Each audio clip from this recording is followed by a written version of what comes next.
আমরা যেই fight 5ই August আমরা সমাধান করেছি, আমরা যেটা চূড়ান্ত সমাধান এবং জনগণ যেটা রায় 5ই আগস্ট দিয়ে দিয়েছে, এবার এটা আপনারা সিদ্ধান্ত নেবেন এটা পরবর্তী প্রজন্মের উপর আবার আপনারা চাপিয়ে দিবেন কিনা। এই যে আওয়ামী লীগের যে প্রশ্নটা আমরা দেখতে পাচ্ছি যে আওয়ামী লীগের রিহেবিলিটেশন বিভিন্নভাবে করার একটা প্রক্রিয়া হচ্ছে, কিভাবে তাদেরকে নির্বাচনে আনা যায়, তাদের ছাড়া নির্বাচন কি গ্রহণযোগ্য হবে কি হবে না, সেই বিষয়গুলো নিয়ে আলোচনা হচ্ছে, যেটা খুবই দুঃখজনক।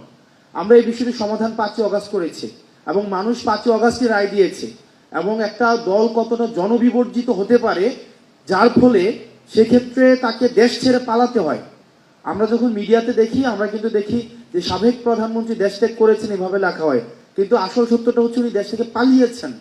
একটা দেশ থেকে কত জনবিবর্জিত হলে একটা দেশ থেকে এবং পৃথিবীর ইতিহাসে একটা বিরল নজির, যে ক্ষেত্রে আমরা দেখেছি যে গণভবনের প্রধান এবং হচ্ছে বাইতুল মোকাররমের প্রধান দুইজন একসাথে দেশ থেকে পালায়।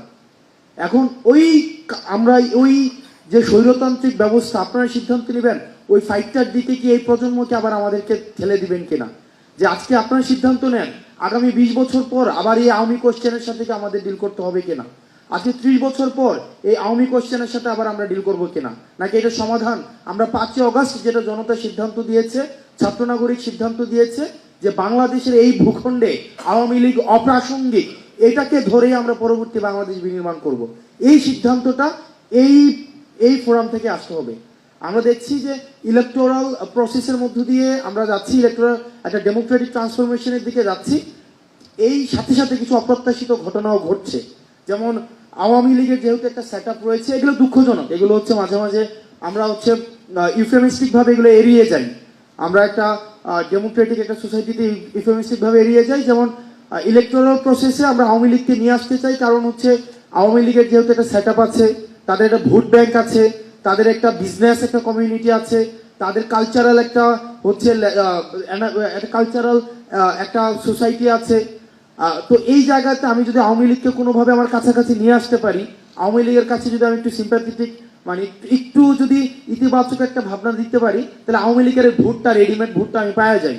তো এই কারণে দেখতে পাচ্ছি অনেক রাজনৈতিক দলের মধ্যে বা আমাদের নিজেদের মধ্যেও এক ধরনের আওয়ামী প্রীতি তৈরি হচ্ছে, যেটি একটি জাতির জন্য পরবর্তীতে আমি মনে করি যে আমাদের এই প্রজন্মকে আবার একটা এন্ডলেস কনফ্লিক্টের দিকে ঠেলে দেওয়া হবে।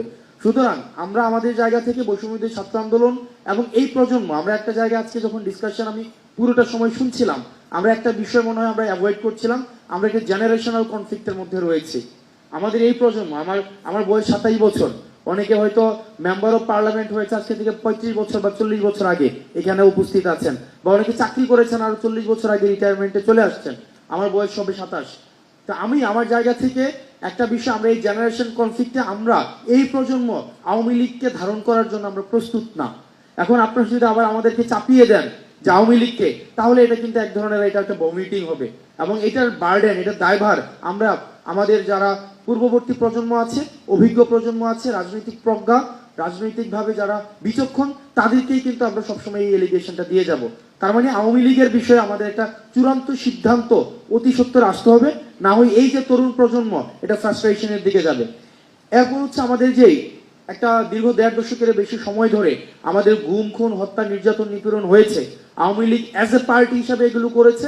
আমরা চাই এগুলোর বিচারটা ভিজিবল হোক, তাত্ত্বিক জায়গা থেকে এই জায়গাটা দৃশ্যমান হোক, যাতে করে ট্রাস্ট বিল্ডিংটা হয়। এই যে গুম খুনের গণহত্যার যে বিচারটা, এটা যেন খুব দ্রুততম হয়, এটাকে প্রায়োরিটি বেসিস যদি করেন, তাহলে আমাদের এই যে তরুণ প্রজন্মের কাছে যে কমিটমেন্টটা রয়েছে, এই কমিটমেন্টটা আমরা সেটার বাস্তবায়ন ঘটাতে পারি। আর সর্বশেষ যেটা হচ্ছে যে আমরা এটাকে টার্মিনোলজিতে যেটাই বলি না কেন, বিপ্লব বলি, এটাকে হচ্ছে গণ অভ্যুত্থান বলি, এটা তাত্ত্বিকতার জায়গা, এটা তাত্ত্বিকটা নির্ধারণ করবে যে বিপ্লব বা গণ অভ্যুত্থান যে বিষয়টা। কিন্তু আমরা যেটাকে এক্সপিরিয়েন্স করেছি, আমরা মনে করি এটার একাডেমিক এবং এটার অ্যাডমিনিস্ট্রেটিভ ইনস্টিটিউশনাল এটার অ্যাকনোলেজমেন্ট প্রয়োজন। এই ইনস্টিটিউশনাল অ্যাকনোলেজমেন্ট যদি না হয়, পরবর্তীতে দেখা যাবে রাজনীতির সুবিধার্থে এটাকে ডিজোন করার একটা প্রবণতা আবার আসতে পারে। সেই জন্য জুলাইয়ের যে ঘোষণাপত্র, এই জুলাইয়ের ঘোষণাপত্রটা এটা আপনারা উদ্যোগ নিয়ে এটা হচ্ছে বাস্তবায়ন করবেন, এটা আমাদের এই প্রজন্মের প্রত্যাশা।